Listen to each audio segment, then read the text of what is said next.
tribe of people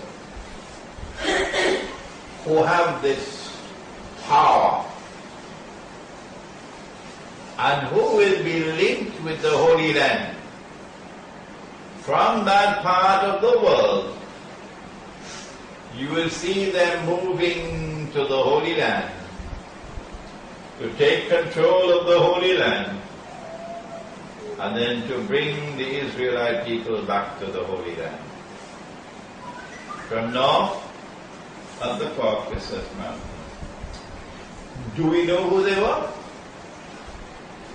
The question, remember, was who are these who have brought the Jews back to the Holy Land to reclaim it as their own?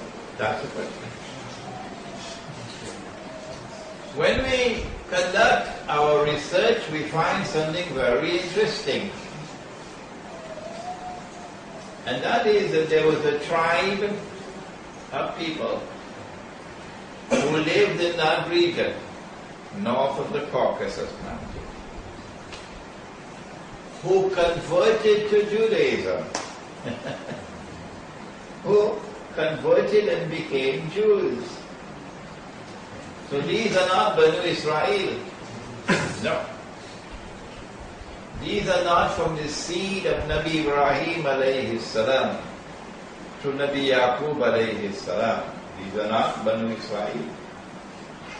These are Eastern European people who converted and became Jews. So, European Jews. And the name of the tribe was the Khazar, Khazar, or Khazar. Khazar. You can do a Google search now on Khazar and look for books on the subject. I would recommend one right away. It's entitled The 13th Tribe.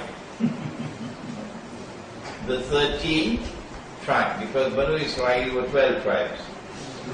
12. So since Jesus became Jews, he called them number 13. And it was written by a Hungarian historian, Arthur Persler, I think was his name. It's a very nice book to read. And I would strongly suggest that you do your homework and read that book at the beginning of your study of the Khazar. You can then go to Jewish sites and you will find Jewish scholars, Israeli scholars today confirming that the majority of Jews in the world today are descended from those people. Khazar. And today they are called Ashkenazi. So, European Jews. And only a small minority would be Banu Israel from Yemen and from Iran and Morocco and so on.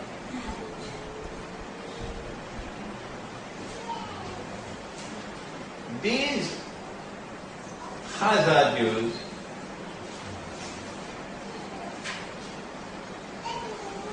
from their ranks,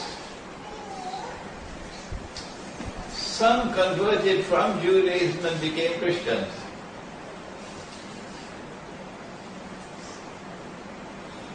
So you now have Khazar Jews who are penetrating Judaism, and the Banu Israel are not too happy with them.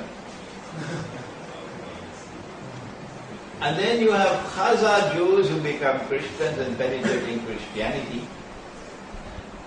And the Christians are not too happy with them.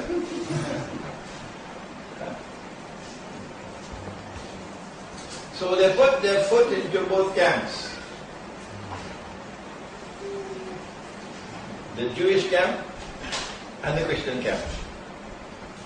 And they face opposition from the Jewish scholars, from the Christian scholars. Opposition. Eventually, these people create the Zionist movement. Europeans.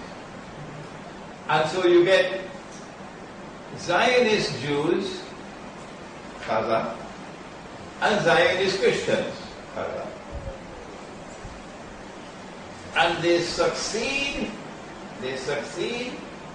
in swaying considerable Jewish opinion in Europe and Christian opinion in Europe. And they're able to reconcile the two. Oh, I thought that was impossible. Because the Jews boasted, if it's not in the Quran, they're going to plaster me tomorrow morning in the newspapers. But it's in the Quran. Allah speaks in the Quran, where the Jews were boasting of how they killed Nabi Isa alayhi salam. It's there in the Quran.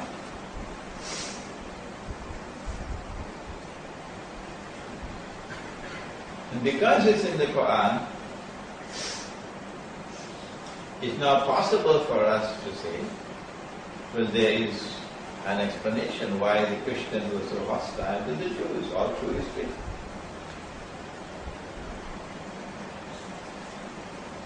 But now we have a reconciliation between the two.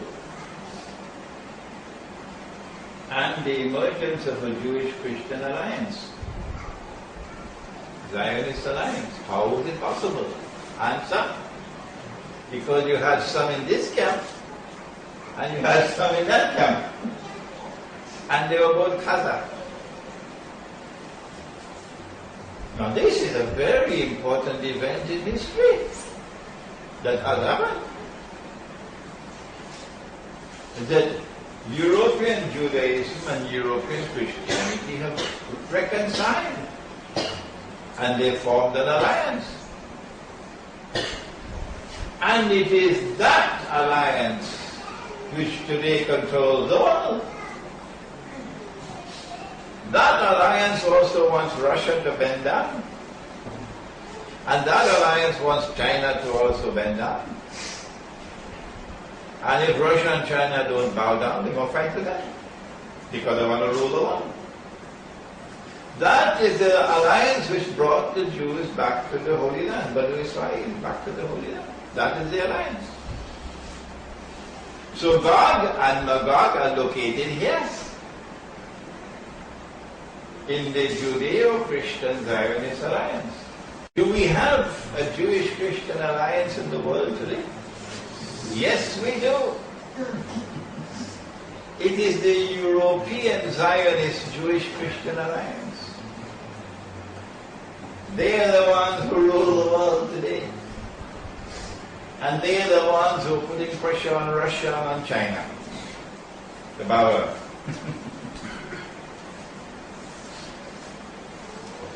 They are the ones that Allah is speaking about. Don't be their friends and allies. This is Gog and Magog. This is Gog and Magog. In addition, Allah goes on to say, وَمَنْ يَتَوَلَّهُ مِنْكُمْ فَإِنَّهُ مِنْهُمْ. Whosoever from amongst you turn to them with friendship and alliance, you now belong to them. You no longer belong to us. وَمَنْ يَتَوَلَّهُ مِنْكُمْ فَإِنَّهُ مِنْهُمْ. I'm translating correctly, you know. Nothing wrong with my translation of the Quran. Whosoever from amongst you turn to them to be their friends and allies, you now belong to them. You no longer belong to us. Inna Allah la yahdi al-qawm al-zalimin. Surely Allah does not provide guidance for the people who are wicked. That's what they are. That's what they are. And so now we are able to identify Gog and Magog.